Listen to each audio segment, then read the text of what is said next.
നമ്മുടെ സിദ്ധാർത്ഥനാണെങ്കിൽ ബലരാമൻ ഈ പറയുന്ന കാര്യങ്ങളൊക്കെ ടിവിയിലൂടെ കാണുകയാട്ടോ. അപ്പൊ നമ്മുടെ സിദ്ധാർത്ഥനാകെ കലി കയറുന്നുണ്ട്. പക്ഷെ ബലരാമനാണ് എതിർവശത്ത്. ഇനി ബലരാമനുമായിട്ട് ഈ യുദ്ധം ചെയ്യിക്കാൻ നമ്മുടെ സിദ്ധാർത്ഥന് സാധിക്കുമോ എന്നൊക്കെ നമുക്ക് കണ്ടു തന്നെ അറിയണം കേട്ടോ.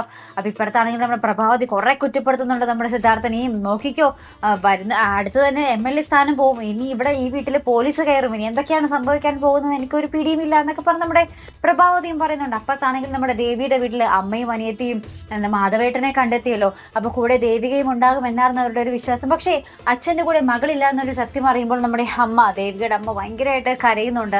അപ്പൊ മുരളിയാണ് ഇവരുടെ അടുത്ത് വന്ന് കാര്യങ്ങളൊക്കെ പറയുന്നുണ്ട്. അപ്പൊ മുരളിയും പറയുന്നുണ്ട് ദേവിക മാത്രമില്ല, അച്ഛന് മാത്രമേ കിട്ടിയുള്ളൂ എന്നൊക്കെ പറയുന്നുണ്ട്.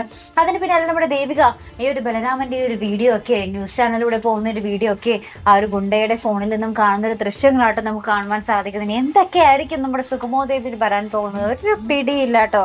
ഭയങ്കരമായിട്ടുള്ള ഒരു മുഹൂർത്തങ്ങൾ തന്നെയായിരിക്കും നമ്മുടെ സിദ്ധാർത്ഥനും ബലരാമനും തമ്മിലുള്ള ഒരു യുദ്ധത്തിൽ. ആർക്കായിരിക്കും വിജയം കാത്തിരുന്ന് തന്നെ കാണും. അപ്പൊ ഇതുപോലുള്ള പ്രൊമോ റിവ്യൂസിനും എപ്പിസോഡ് റിവ്യൂസിനും ഒക്കെ നിങ്ങൾ മറക്കാതെ ചാനൽ സബ്സ്ക്രൈബ് ചെയ്യുക. അടുത്തൊരു വീഡിയോയുമായി വരുന്നത് വരയ്ക്കും ഗുഡ് ബൈ.